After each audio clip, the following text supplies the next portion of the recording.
Folks, you're not going to believe this, but I've just come across a pine cone. You can tell it's a pine cone because of the way it is. That's pretty neat. Well, if you look here, you can see that I found some rocks. You know, the Germans actually used rocks back in the 20th century to build walls. Wow. Okay, so this is pretty neat. We've got a little bush and a bigger bush. Now, I'm gonna go in for a closer look, but it looks as though this could be a mother and a daughter bush. Stay tuned. Now, just as I hypothesized, I was correct. You have the mother bush here and the baby girl bush here. Now, these bushes are native to the tri-state area, and I can tell you they are sexually dimorphic. And the way you can tell if these bushes are male or female are by the way they grow. All right, folks, make sure you stay quiet for this one. But as you can see behind me, we've come across a field. We can tell it's a field because of the open space here. What a great day.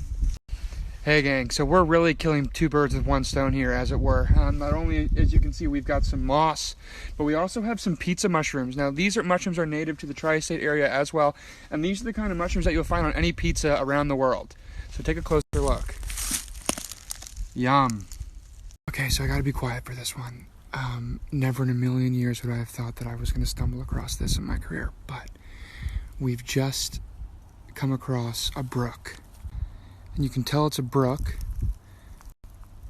by the way that the water runs.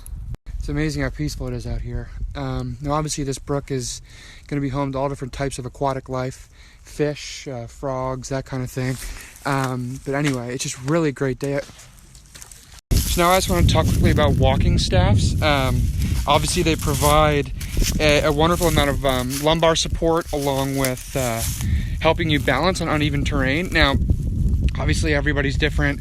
If you're a little bit more of a veteran hiker like myself, I like to always have at least an extra 8 to 9 feet of staff up there in case I need to protect myself against predators, that kind of thing. So, you know, to each his or her own, but I'm all set with mine. Now I'm ready to go. Oh my God. Unbloomed daffodils. So this right here is a species of skinny tree, and it's one of the skinniest trees in the world, at least known to man.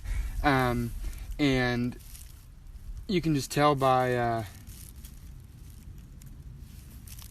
how skinny it is, I guess. This piece, I just want to take a second and appreciate our surroundings. I think in the 21st century, we've gotten so enveloped in our phones and technology and what's going on in the world that sometimes we forget to look around and ultimately look up.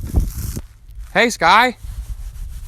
So this is pretty cool. I've just come across a dried out waterfall. And so you can tell because of this hill here, due to the erosion and water, whenever it rains and we have a lot of precipitation, the rain wash will run right along here. And probably some of the cool parts of the waterfall will be in here because the water will run across these rocks and stuff. Maybe go over those roots. It'll come down here and it'll go through, it'll go over there. That'll be another cool part of the waterfall. It'll go underneath that log over there. It'll look like kind of like a bridge. And then ultimately the water will go into the brook. And that is the same brook, contrary to popular belief, that we saw earlier. Here we have this massive tree. And what I can tell by the architecture of this situation here is that at one point, this tree was actually vertical. It was standing up. I certainly did not hear it make a sound.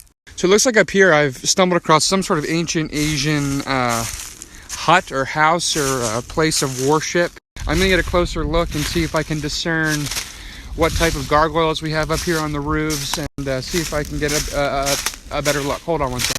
Okay, so here we are making our way in. There's kind of a creepy chair, some candles, some wonderful woodwork up here. So I'm pretty confident we can say this is man-made. I just don't know by whom. I'm on my way back up to base camp, and I just came across some really rare stone here. This right here is Korean limestone. You can tell it's Korean limestone by the edges and by the moss growing on the top of the rock. Thank you so much. Thank you so much for a wonderful day, a wonderful journey out into the wilderness. Everyone stay safe this week, and we'll check back in next Sunday with the weather report and some more nature. Thank you. Bye-bye.